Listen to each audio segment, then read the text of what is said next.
انطلقت اليوم الاثنين فعاليات المهرجان التاسع لانطلاق مسيرة الأربعين تحت شعار من البحر إلى النهر في منطقة رأس البيشة في أقصى قضاء الفاو جنوب محافظة البصرة.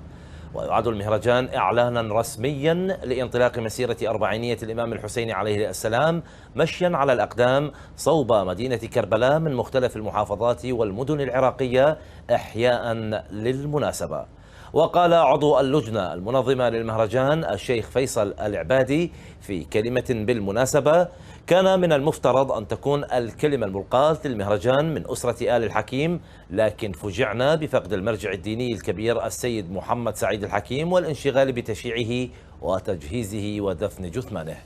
مضيفا أن قضية الإمام الحسين عليه السلام وهذه المراسيم إنما هي السبب الرئيس لإبقاء هذا المذهب الحق قائما إلى هذا الوقت، كما أنها تقربنا إلى الله تعالى، مؤكدا أن من الصعب ترك هذه المراسم الحسينية العلوية المباركة.